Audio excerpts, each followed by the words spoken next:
अब हम लोग उपस्थित हैं एग्जाम टूर चैनल पर और आपसे बता दें जो भी विद्यार्थी बिहार पुलिस की तैयारी कर रहे हैं अभी फॉर्म आप लोग अप्लाई कर चुके हैं तो अब आपके पास यही रणनीति बचता है कि कैसे तैयारी करें ताकि फाइनल सिलेक्शन हो जाए। आप जानते हैं कि फाइनल सिलेक्शन फिजिकल पर बनेगा, लेकिन फिजिकल में तभी आप उपस्थित होइएगा, तभी आपको बुलाया जाएगा जब तक कि आप पीटी क्वालिफाई नहीं करेंगे। यानी कि आपका पीटी क्वालिफाई करना उतना ही जरूरी है जितना कि फिजिकल निकालना जरूरी है। तो इसलिए जो विद्यार्थी ये समझ रहे हैं कि केवल हम फिजिकल कर लेंगे और फाइनल सिलेक्शन ले लेंगे तो ये संभव नहीं है, आपको पढ़ना जरूर पड़ेगा। तो नवीन से इस पर चर्चा करेंगे बिहार पुलिस के अभ्यर्थी को अब क्या करना चाहिए ताकि आप भी अपना फाइनल सिलेक्शन ले सके। सर, आपका स्वागत है एग्जाम। जी, बहुत बहुत धन्यवाद सर। बहुत सारे विद्यार्थी का मांग था कि इसमें एज रिलैक्सेशन को दिया जाए, बहुत सारे अभ्यर्थी का ये भी मांग था कि 23 वाले जो अभ्यर्थी हैं उनको भी शामिल कर लिया जाए।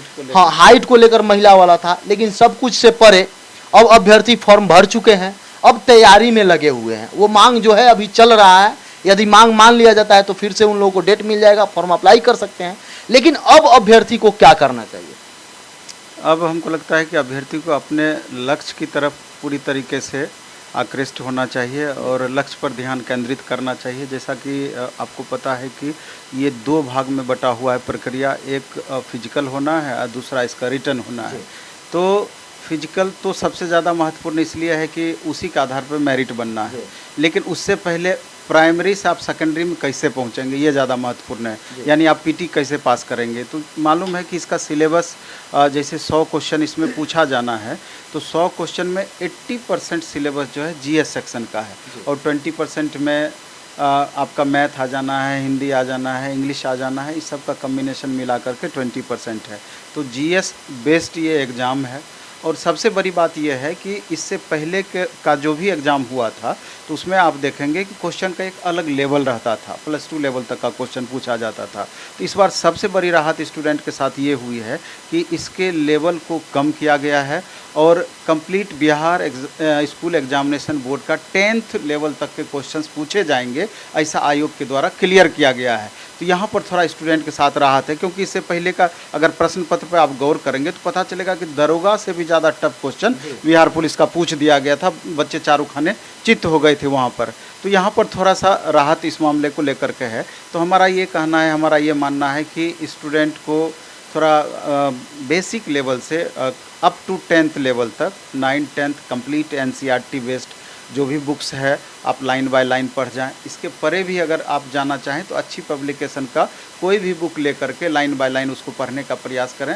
2 महीना में बहुत बड़ा विद्वान 2.5 महीने में तो नहीं हो जाइएगा, लेकिन जो भी पहले से पढ़ा हुआ होता है तो उसी के बेस पर आगे का परफॉर्मेंस निर्भर करता है। अगर पहले से आपका बेस अच्छा है तो लास्ट मोमेंट में कितना बेहतर तरीके से रिविज़न करते हैं तो इस पर आपका रिजल्ट निश्चित रूप से आश्रित होगा। तो बेसिक लेवल से आप तैयारी करें, इसके अलावा अधिक से अधिक प्रैक्टिस करें, तो ये दोनों मोड मिला करके आपका परफॉर्मेंस इंप्रूव होगा। अब दूसरा कि सब्जेक्ट की महत्ता को समझें। जैसे कि आपका हिस्ट्री है, ज्योग्राफी है, स्वाभाविक है कि 8 सेक्शन में और पॉलिटी है, ये तीनों पेपर मिला कर अधिक क्वेश्चन रहेगा। बनस्पत इकोनॉमिक्स से भी आपका क्वेश्चन रहेगा, लेकिन बनस्पत थोड़ा सा कम इकोनॉमिक्स से रहेगा। साइंस का एक अलग अहम रोल रहेगा। अब फिजिक्स है, केमिस्ट्री है, बायो है, तो स्वाभाविक है कि बायो से और केमिस्ट्री से क्वेश्चन ज़्यादा रहता है बनस्पत फिजिक्स के। इसके अलावा आप देखेंगे करंट अफेयर्स का भी अच्छा खासा इसमें रोल होता है। 10 से 15 क्वेश्चन अप्रॉक्स करंट अफेयर्स से भी आपका रहेगा ही रहेगा। करंट अफेयर्स में बहुत सारे स्टूडेंट का होता है कि सर कितने दिन का करंट अफेयर्स पर हैं, तो जनरली क्या होता है कि 70 to 80% क्वेश्चन करंट अफेयर्स का पिछले 6 महीने का होता है और उसके ऊपर का 20% क्वेश्चन पिछले साल भर तक का होता है। तो उसी आधार पर करंट अफेयर्स को भी इम्प्रूव करना है। इसके अलावा थोड़ा सा ट्रेडिशनल जीएस है, स्टैटिक जीके है, उससे भी 10-12 क्वेश्चन ओवरऑल मिला करके रहता ही रहता है। तो सब्जेक्ट की पहले समीक्षा करेंगे, सिलेबस की समीक्षा करेंगे, उसके हिसाब से अपना एक टारगेट फिक्स करके तब क्वेश्चन बनाने का प्रयास करेंगे। इसके अलावा भी और ज़्यादा बेहतर समझ आप चाहते हैं कि किस तरह का क्वेश्चन पूछा जाएगा, तो कुछ दिनों पहले आपका मद्य निषेध सिपाही का एक एग्ज़ाम हुआ था, तो निश्चय ही उसका भी पैटर्न इसी तरह का रखा गया 10th लेवल तक का। तो उसके क्वेश्चन पर अगर आपको फोकस करेंगे तो एग्जैक्ट आपको आइडिया आ जाएगा कि क्वेश्चन का लेवल कैसा रह सकता है। उसी हिसाब से स्टूडेंट तैयारी करें। और प्रीवियस ईयर क्वेश्चंस भी एक बार 2 बार बना जाएं। हालांकि प्रीवियस ईयर में +2 लेवल तक का है, लेकिन उसी में लेवल मेंटेन करके प्रीवियस ईयर और करंट पैटर्न पर बेस्ड अगर प्रैक्टिस वर्कबुक कोई अच्छी मिलती है आपको, तो अच्छे बुक से हमारा भी प्लेटफॉर्म का रुक्मिणी पब्लिकेशन का भी प्रैक्टिस वर्कबुक आया है, क्वेश्चन बैंक भी आया है। एक सेट उससे डेली बनाने का प्रयास करें। और हमको लगता है कि स्टूडेंट का अगर लगता है सब्जेक्ट पूरा पहले से पढ़ा हुआ है, तो आपस में जीडी वगैरह भी बहुत स्टूडेंट को फ़ायदा करता है। आजकल उसका अच्छा खासा प्रचलन चला हुआ है और बहुत सारे बच्चे आजकल देखते हैं पटना कॉलेज फील्ड पर या फिर स्टेडियम गोलंबर के पास में या जहाँ भी अगर पटना से बाहर के स्टूडेंट है, तो हर शहर में इस तरह की व्यवस्थाएं हो गई है कि बच्चे एक जगह गैदर हो करके लगातार सेट बनाते हैं। 2 रुपया 3 रुपया में उनका काम चल जाता है। लगातार एक जगह बैठ करके बनाते हैं और कंपैरेटिवली खुद को जज करते हैं कि हमारा मार्क्स कितना आ पा रहा है। तो ये सब भी हमको लगता है कि एक अच्छी पहल है, इसको भी लेकर के आप आगे बढ़ सकते हैं। तो इन छोटी छोटी बातों को ध्यान में रख करके हमको लगता है परफॉर्मेंस बेहतर किया जा सकता है। लेकिन दूसरा एक और चीज़ हम कहना चाहेंगे कि जिस तरीके से आपको पता है कि फिजिकल के आधार पर मेरिट बनना है, तो उसमें भी दौड़ है, गोला फेंकना है, ऊंची कूद है, तो इन सब चीज़ों को भी इन सब चीज़ों के लिए भी आपको शुरू से लगातार अभ्यास बनाए रखना है। अभी 2 टाइम नहीं, लेकिन 1 टाइम में फील्ड जाना प्रारंभ कर दें, जिससे कि आपका स्टेमिना मेंटेन रहे। स्वास्थ्य पर आपको अच्छा खासा ध्यान देना है, डाइट पर अच्छा खासा ध्यान देना है। तो इन सारे चीज़ों का कम्बिनेशन बना करके आप रिजल्ट तक पहुँचेंगे। और सबसे बड़ी बात अब तक की जो है कि 21,000 प्लस वैकेंसी है। ये अपने आप में समझिए कि बहुत बड़ी वैकेंसी है। आज तक बिहार पुलिस का इतनी बड़ी वैकेंसी नहीं आई है। तो इसका लाभ अगर आप नहीं उठा सकते हैं, तो पछताने के सिवा दूसरा कोई ऑप्शन आपके पास नहीं है। इसलिए 8 घंटा 10 घंटा का डेली का रूटीन बनाएं और योजनाबद्ध तरीके से पढ़ाई करें। और सिलेबस ऐसा है, फिजिकल एक्टिविटी में अगर आप कामयाब होते हैं, फिजिकली अगर आप पास कर पाते हैं, तो हमको नहीं लगता है कि बहुत प्रॉब्लम इस बार आपको रिजल्ट लेने में हो पाएगी। सर, अभ्यर्थी जो फिजिकल की तैयारी करते हैं वो ये सोचते हैं कि केवल रिटन है, लेकिन इसको एक देखा जाए ध्यान से तो 7 पेपर हो जाएंगे, 4 आर्ट्स वाला, 3 साइंस वाला, करेंट अफेयर मिला लें, मैथ्स ले लें और इंग्लिश हिंदी ले लें, 11 से 12 सब्जेक्ट हो जा रहा है। तो उस पर विशेष सर फोकस करना पड़ेगा। तो इसमें भी विद्यार्थी किन सब्जेक्ट पर ज़्यादा ध्यान दें? हिस्ट्री, ज्योग्राफी, पॉलिटी 8 सेक्शन में सबसे ज़्यादा वेटेज इसी का है। उसमें भी आप देखेंगे हिस्ट्री ज्योग्राफी का वेटेज ज़्यादा होगा। बाकी साइंस में भी हम बताएं कि बायो केमिस्ट्री का वेटेज ज़्यादा है बनिस्पत फिजिक्स के, तो उसी हिसाब से इस पर फोकस करेंगे। और हमको लगता है कि मैथ रीजनिंग में 10th लेवल 9 10th लेवल तक का अगर पिछले सेलेक्टिव क्वेश्चंस को भी बना लिया जाए, तो हमको लगता है क्वेश्चन छूटने की संभावनाएँ बहुत कम होगी।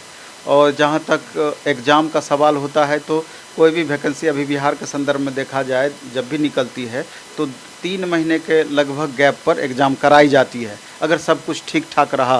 अगर चूँकि बिहार है, बाढ़ प्रभावित एरिया भी यहाँ पर है, तो अगर सब कुछ मैनेज रहा तो मे बी कि 3 महीने के अंदर में आपका एग्ज़ाम का शेड्यूल दिया जा सकता है। सबसे बड़ा सर समस्या है, अभ्यर्थी यही प्रश्न कर रहे थे, इससे पहले जितना भी बिहार पुलिस का एग्जाम हुआ है उस पर हमेशा से प्रश्न उठते आए हैं और अभ्यर्थी खासकर बिहार पुलिस में डरते हैं कि क्वेश्चन आउट हो जाए या प्रश्न पत्र गलत दे दिया जाए, प्रश्न पत्र दिया नहीं जाता है, क्या आंसर लिया जाए, इसको लेकर अभ्यर्थी बहुत टेंशन में। निश्चित रूप से अभी इसी बात पर हम आने वाले थे, क्योंकि जब भी हम देखते हैं कि बिहार पुलिस का इंटरव्यू होता है या उसके बारे में चर्चाएं होती है, तो सब कमेंट सेक्शन में सबसे ज़्यादा जो कमेंट होता है इसी बात को लेकर के होती है, पारदर्शिता को लेकर के।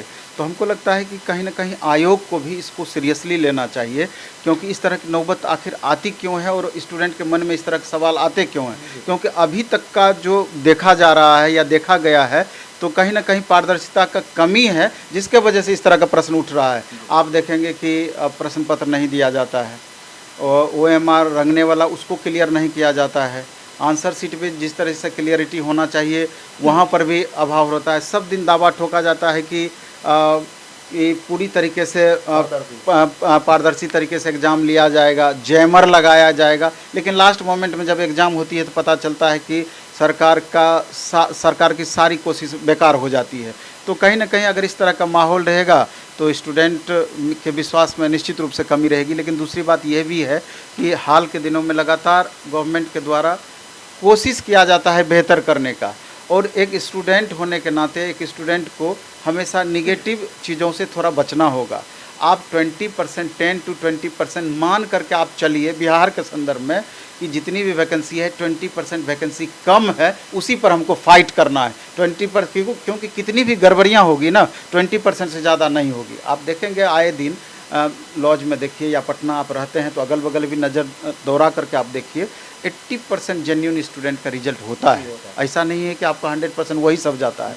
10 to 20% उसको इग्नोर बिहार के संदर्भ में आप कर सकते हैं अगर आपका विश्वास नहीं है तो, लेकिन बाकी जेन्यून होता है। इस बात को भी आत्मसात करना होगा और यही सोच करके पॉजिटिव वे में आपको लगातार मेहनत करना चाहिए। सर सरकार और आयोग से आपका क्या डिमांड होगा? चूंकि देखते होइएगा सर केंद्र गवर्नमेंट का जो एग्जाम होता है, एसएससी जो एग्जाम कंडक्ट कराती है 100-150 जो फी होता है उतना विद्यार्थी देते हैं, फिर भी उनका जो चेकिंग का व्यवस्था होता है और जो ऑनलाइन एग्जाम हो या ऑफलाइन ही, तो बहुत सारा जैमर हो गया, बहुत सारा आधुनिक युग का चेक करने का व्यवस्था आता है। लेकिन बिहार सरकार में जो भी एग्जाम होती है उसमें इन सारे व्यवस्थाओं की अभाव होती है, तो सरकार और आयोग से आप क्या कहिएगा? नहीं, इसमें ना सरकार का हमको लगता है कि जो स्ट्रॉन्ग विलनेस होना चाहिए, दृढ़ इच्छा शक्ति होना चाहिए, उसकी तो कमी निश्चित रूप से आपको दिखती है। क्योंकि अगर सरकार चाहे तो इस तरह का चीज़ कैसे नहीं रुकेगी अगर थोड़ा स्ट्रिक्ट होकर के। लेकिन गवर्नमेंट को यहाँ क्या है कि अपना कुर्सी बचाने की ज़्यादा चिंता है, बाकी सबकी चिंता कम है। इसी वजह से अभी देख रहे हैं कि कितना राजनीतिक उथल पुथल चल रहा है और इन उथल पुथल का हर चीज़ पर आपको प्रभाव देखने को मिलेगा। जबकि सेंट्रल गवर्नमेंट की जितनी भी एजेंसीज हैं, हम सेंट्रल गवर्नमेंट की बड़ाई नहीं कर रहे हैं, लेकिन उनके द्वारा बनाया गया जो एजेंसी है जो स्वतंत्र रूप से काम कर रही है, तो वहाँ पर आपको इस तरह का चीज़ देखने को नहीं मिलती है। तो यहाँ पर इतना ना हस्तक्षेप है हर चीज़ में। अभी आप देखिएगा शिक्षा मंत्री का तरह तरह का बयान, अभी टीचर वाला ही मामला ले लीजिए। बीपीएससी कंडक्ट तो कर रही है लेकिन शिक्षा विभाग पता नहीं, दोनों में आपस में सामंजस्य नहीं है। रोज़ नई नई बातें, रोज़ नई नई बातें। आखिर बिहार पुलिस के लिए भी अलग आयोग है, तो हर जगह कुछ ना कुछ कमी है। तो सरकार को थोड़ा सा दृढ़ निश्चयी बनना पड़ेगा और इसको सीरियसली ले करके इन बातों से ऊपर उठ करके बेहतर प्रयास करना होगा। क्योंकि ये बच्चे आज जो पर ईमानदारी से मेहनत कर रहे हैं तो इनका भी मनोबल में लगातार कमी होती है।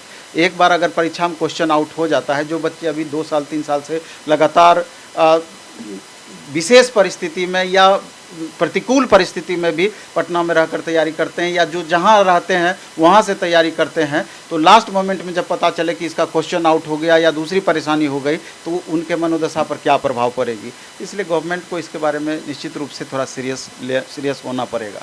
सर अभ्यर्थी को क्या संदेश दीजिएगा? जो बिहार पुलिस के अभ्यर्थी हैं उनको क्या आप संदेश दीजिएगा? संदेश हम यही देना चाहेंगे कि समय निश्चित रूप से आपके पास कम है और इसी कम समय में बेहतर टाइम मैनेजमेंट आपको करना होगा, सिलेबस की समझ आपको डेवलप करनी होगी और पढ़ाई एक 8 से 10 घंटे का अपना रूटीन फिक्स करें और रूटीनबद्ध तरीके से पढ़ाई करें। साथ में सेट वगैरह भी बनाएं और फिजिकल एक्टिविटी भी आप कंटिन्यू रखें और एक लक्ष्य अपना आप निर्धारित करें कि इस बार बिहार पुलिस में हमको रिजल्ट लेना है तो लेना है।